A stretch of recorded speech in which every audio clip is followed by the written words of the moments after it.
नमो भगवते वासुदेवाय।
हे प्रभु, हे वासुदेव, हे नारायण, धन्य है आप।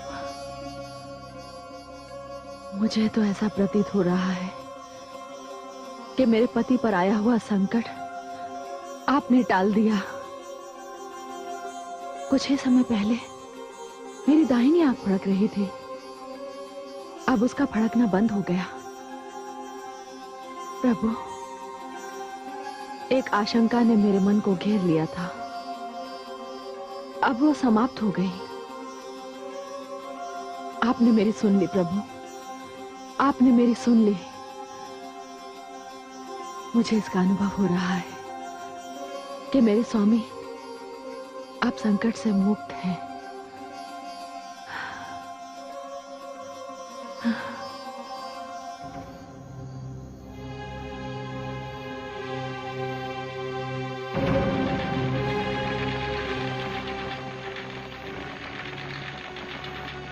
कितना भयानक झंझावात था। उसने तो हमारे शिविर को ही नष्ट कर दिया।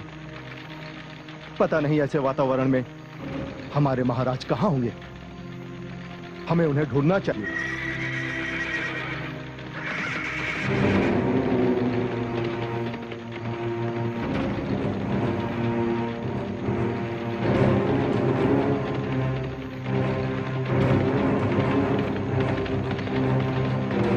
महाराज,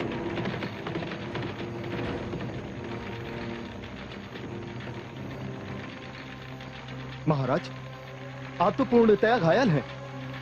ये क्या हो गया आपको? तुरंत उपचार की व्यवस्था हो। नहीं, इसकी कोई आवश्यकता नहीं। जो कुछ मेरे साथ घटा वो सब अचानक था। उसने मुझे कुछ सोचने का अवसर ही नहीं दिया। किंतु अब मेरी समझ में आ गया है कि इस घटना के पीछे किसका हाथ है। ये सारा का सारा बवंडर देवराज इंद्र का है। इससे पूर्व जो कार्य असुर किया करते थे, माया का प्रयोग, वो देवराज इंद्र ने मेरे साथ किया है। देवराज, सावधान! मैं आ रहा हूं और मैं ये विश्वास दिलाता हूं कि आपकी भांति में छल का प्रयोग नहीं करूंगा। आपके सामने मैं बल का प्रयोग करूंगा। सूर्य की प्रथम किरण के साथ मैं देवलोक पर आक्रमण करूंगा।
देवी भुवनेश्वरी, देवताओं और असुरों में तो भीषण युद्ध हो रहा है।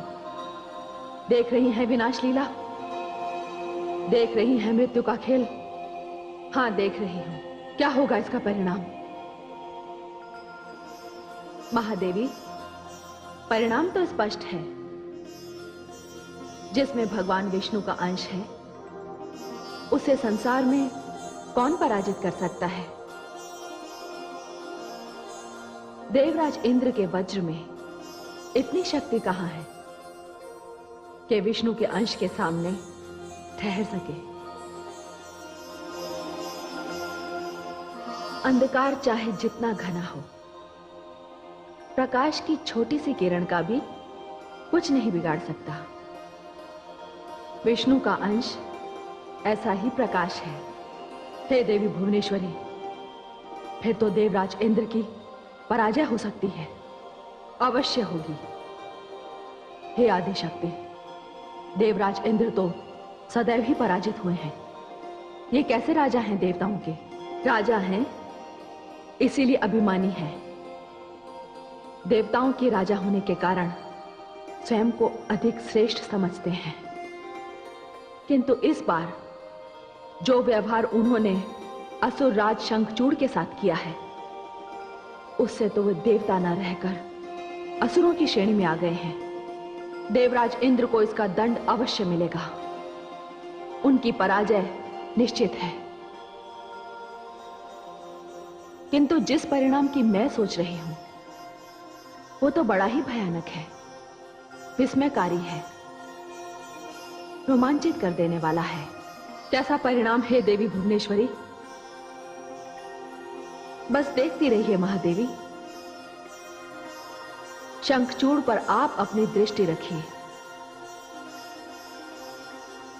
वो क्या करता है।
हे नारायण, हे वासुदेव, हे प्रभु, उनका ध्यान रखना, उन्हें संकटों से बचाना।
भाग गए।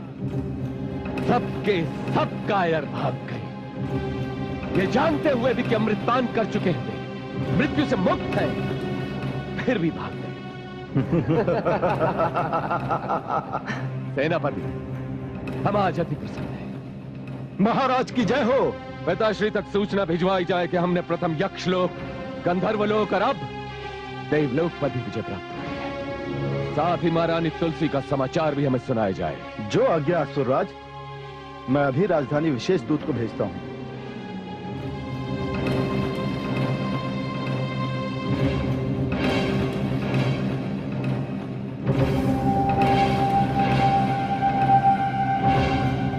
क्या दूत?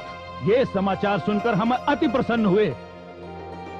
जिस प्रकार शंखचूड़ अपनी विजय पताका फहराता हुआ आगे बढ़ता चला जा रहा है, उससे मुझे विश्वास हो गया है कि वो दिन दूर नहीं जब समस्त सृष्टि पर हम असुरों का राज होगा। और पुत्र शंखचूड़ ने यह भी सिद्ध कर दिया है कि हम देवताओं से अधिक बलवान और श्रेष्ठ हैं। जिस प्रकार आज सृष्टि में देवताओं की पूजा होती है, उसी प्रकार कल हम असुरों की पूजा होगी और तब देवता स्वयं हमारी पूजा करेंगे। हाँ, हमारी पूजा करेंगे। प्रणाम महारानी जी। महाराज का विजय संदेश लेके कोई विशेष दूत आपसे मिलने आया है। कहाँ है वो दूत? आज्ञा हो तो उसे भीतर ले आओ। हाँ हाँ, उसे आदर पूर्वक ले आओ। उसके पास मेरे प्राणेश्वर का संदेश है। उनके संदेश की आशा में ही मेरे प्राण टिके हुए हैं। जो आज्ञा महारानी। प्रभु, आपने मेरा व्रत स्वीकार करके मुझ पर बहुत बड़ा उपकार किया है।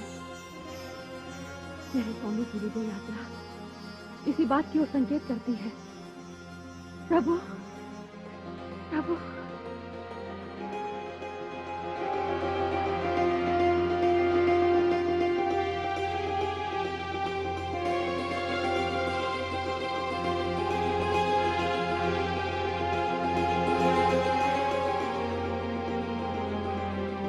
प्रणाम महारानी जी। आओ दूत। तुम ग्रीष्मकाल की मरुभूमि में शीतल मंद पवन के झोंके के समान आए हो। कहो दूत, मेरे प्राणेश्वर अर्थात तुम्हारे महाराज ने क्या संदेश दिया है? महारानी जी, उन्होंने पत्र भिजवाया है।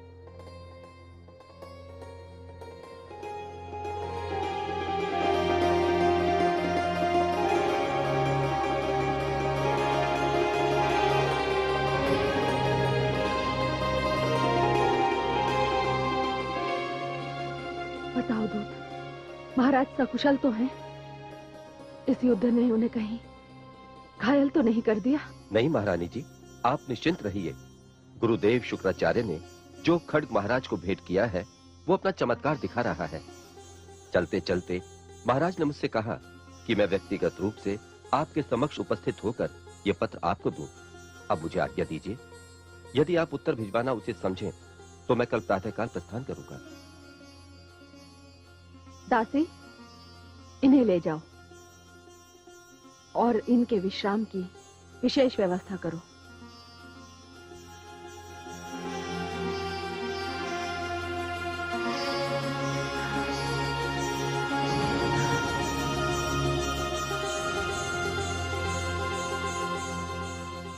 प्राणेश्वरी, आते समय मैं तुम्हारी मनमोहक छवि अपने नेत्रों में और तुम्हारा ध्यान अपने मन में बसाए यहां आया था। जब शत्रु से भयानक युद्ध हो रहा होता है, मैं उस समय भी तुम्हारा चिंतन करने के लिए कुछ पल निकाल लेता हूं।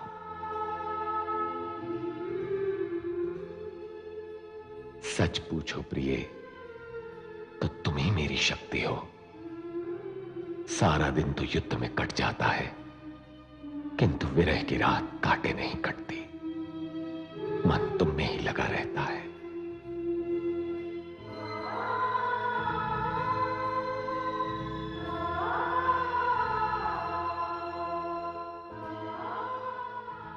हे स्वामी, हे प्राणवल्लभ, तुलसी के जीवन के आधार। आपके बिना कुछ ऐसा प्रतीत होता है जैसे लौ के बिना दीपक की बाती, सुर के बिना वीणा के तार और बादल के बिना वर्षा ऋतु। भय लगता है कहीं विरह के अश्रुओं में स्वयं ही न डूब जाऊं। आपके पत्र ने तो मेरे हृदय की तपती मरुभूमि पर वर्षा की फुहार का काम किया है, शीतलता प्रदान की है। आपको बधाई देती हूं एक के पश्चात एक मिलने वाली विजय पर, आपकी सफलताओं पर। आपने भी 6 मास का व्रत लिया है और मैंने भी 6 मास का व्रत ले रखा है। व्रत पूरा होते ही चले आइएगा। मैं तन से यहां हूं, किंतु मेरा मन आपके साथ चला गया है। मेरी आंखें आपके सकुशल लौटने की प्रतीक्षा कर रही हैं। आपके दर्शनों की प्यासी, आपके चरणों की दासी तुलसी।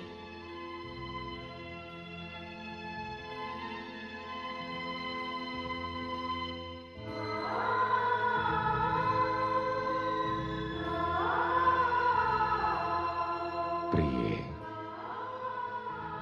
अब तुम्हारे और हमारे मिलन के बीच की सभी दूरियां समाप्त हो चली हैं। केवल एक देव बचे हैं। उन पर विजय प्राप्त करते ही मैं लौट आऊंगा। वैसे जिन्हें युद्ध के लिए मैं चुनौती देने जा रहा हूं, उन्हें आज तक किसी ने चुनौती नहीं दी। किंतु मैं तो शंखचूड़ हूं, कोई साधारण व्यक्ति नहीं। वैसे उस देव की भी बड़ी पूजा होती है और लोग उन्हें महादेव कहते हैं। मैं उनसे उनका कैलाश मांगने जा रहा हूं और उनसे युद्ध करके उनका कैलाश छीन कर ही रहूंगा। तुम्हारा शंखचूड़।